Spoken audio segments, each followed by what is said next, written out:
président Félix Tshisekedi Tshilombo. Comment il y a Tshilombo Azam Magellan. Président Nini Itigalo Sala matin dans le monde entier. Président Nini a sala 2 semaines en dehors il y a pays naïf. Azokende pour faire quoi? Azam Magellan. Depuis président Félix Tshisekedi opposition lelo akokisela inanete. Ils ont un nombre de voyages naïfs. Papa, pardon pour le bâti. Ah là, la Rwanda, Kenda combien de fois? L'Angola, Kenda combien de fois? États-Unis, dans 2 semaines, on a 2 fois.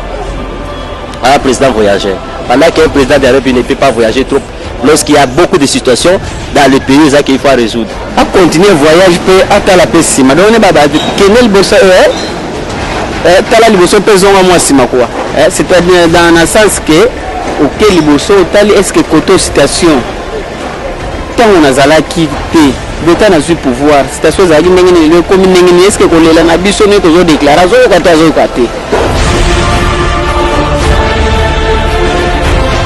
Mesdames et messieurs, bonjour, bienvenue dans la peau du président. Vous êtes bel et bien à Kinshasa, capitale de la République démocratique du Congo. Nous sommes en plein centre-ville.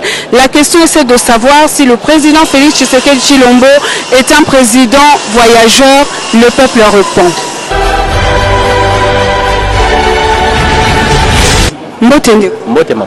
Est-ce que le président Félix Tshisekedi est un président voyageur? Oui, président Félix Tshisekedi est un président voyageur.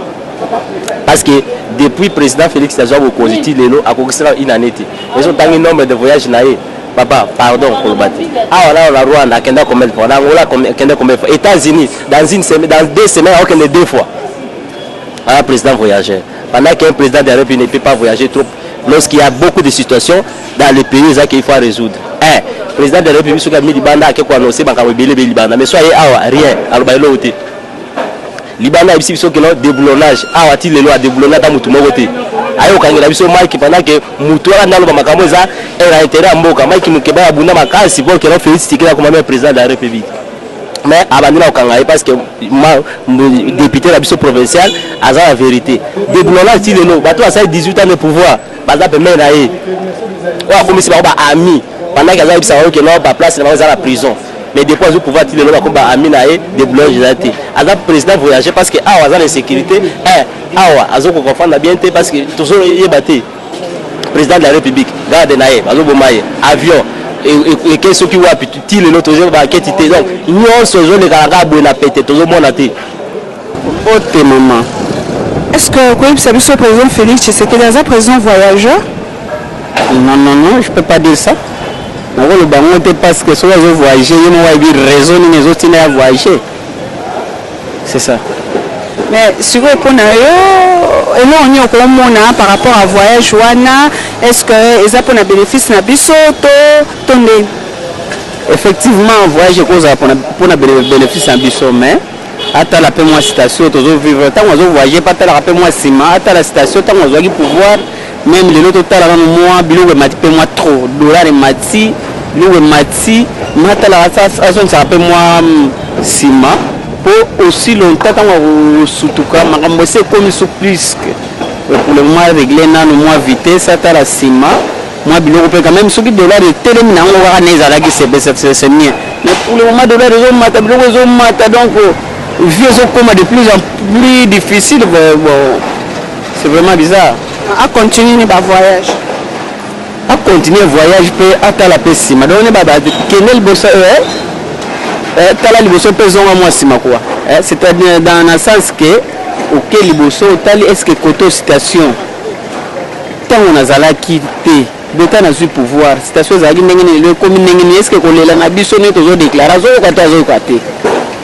c'est ça. Ce que Zoyoka, Amekananou, pour régler moi vitesse quoi.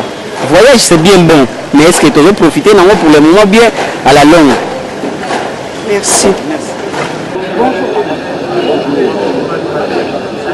Est-ce que vous pensez que le président Félix Tshilombo est un président? À mon avis, je peux dire non. Dit qu'il est un président voyageur, ça, moi je dis non. Puisqu'il sait ce qu'il fait. Vous savez, l'État dont la République démocratique du Congo beaucoup été à l'époque du régime qui faisait passer. Lui, il fait par tous les moyens, n'est-ce pas, pour chercher par tous les moyens à débloquer, parce que la République était complètement isolée et ces voyages, à mon interprétation, ont vraiment un idéal et un objectif le Congo est revenu et commence à revenir maintenant au niveau international et dans les concerts et de Mbote. Est-ce que vous pouvez savoir pour le président Félix Tshisekedi est président voyageur? Merci pour la question. Président Félix Tshisekedi Chilombo. Comment est-ce Chilombo? Azam Magellan. Président Nini. Il y a matin dans le monde entier. Le président Nini a sala 2 semaines en dehors il y a pays naïf.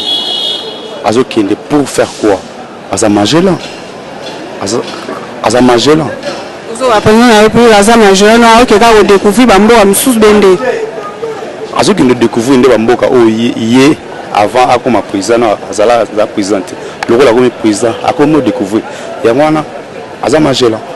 Vous venez de suivre la réaction de la population par rapport à ce sujet de président voyageur. Il y en a d'autres qui ont approuvé cette idée en disant que effectivement le président Félix Tshisekedi est un président voyageur.